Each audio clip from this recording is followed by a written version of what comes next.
భువనగిరి మండలం బస్వాపురం గ్రామంలో వృద్ధ దంపతులను మోసం చేసి 2 ఎకరాల భూమి కబ్జా చేసిన సంఘటన. అదే గ్రామానికి చెందిన కొందరు వ్యక్తులు కబ్జా చేసి ఫోర్జరీ సంతకాలతో రిజిస్ట్రేషన్ చేసుకున్నారని భువనగిరి ఎంఆర్ఓ కార్యాలయం ముందు ధర్నా. యాదాద్రి భువనగిరి జిల్లా భువనగిరి మండలం బస్వాపురం గ్రామంకు చెందిన రాసాల కేతమ్మ, రాజా మల్లయ్య అనే వృద్ధ దంపతులు మాట్లాడుతూ మోసం చేసి మాయమాటలు చెప్పి బస్వాపురం గ్రామంలో 46వ సర్వే నెంబర్లో గల 2 ఎకరాల స్థలాన్ని అదే గ్రామానికి చెందిన మచ్చ వెంకటయ్య గౌడ్ అనే వ్యక్తి మీ భూములకు మా భూములకు గేట్లు సరిచేసుకుందామని నమ్మబలికి సంతకాలు ఫోర్జరీ చేసి పట్టా చేసుకున్నారని బాధితులు చెప్పారు.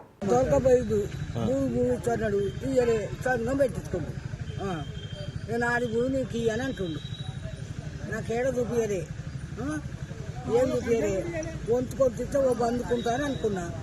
నా కొడుకులో విలువడే, ఎవరు విలువడే, నన్ను ఒక్కదాన్ని దొరికిపోయినాడు. నేను రానంటే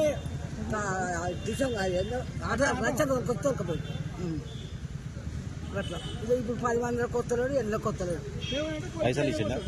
కొత్తలేడు, ఇస్తలేడు, ఏం లేదు. ఆడు దుంతలే, నేను దుంతలేను, పడవే ఉన్న భూమి. భూమి కాడికి వస్తే కట్టెలు తీసుకొని కొత్తడు గుసలో నీకు నా కొడుకులు పట్టు ఉన్నారు. గది వచ్చింది. నువ్వు ఏమంటే సాయం చేసినావు, ఏమని చెప్తే సాయం చేసినావు? నా భూమి నాకే సంతకము ఏమని చెప్తే సంతకం చేసినావు?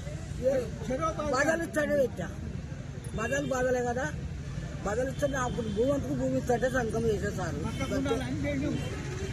ధర లేదు, దొర ఏది లేదు, వంతుకొని తిట్టుండు కదా అనుకున్నా. కానీ నేను ఇట్లా మోసం చేస్తాను.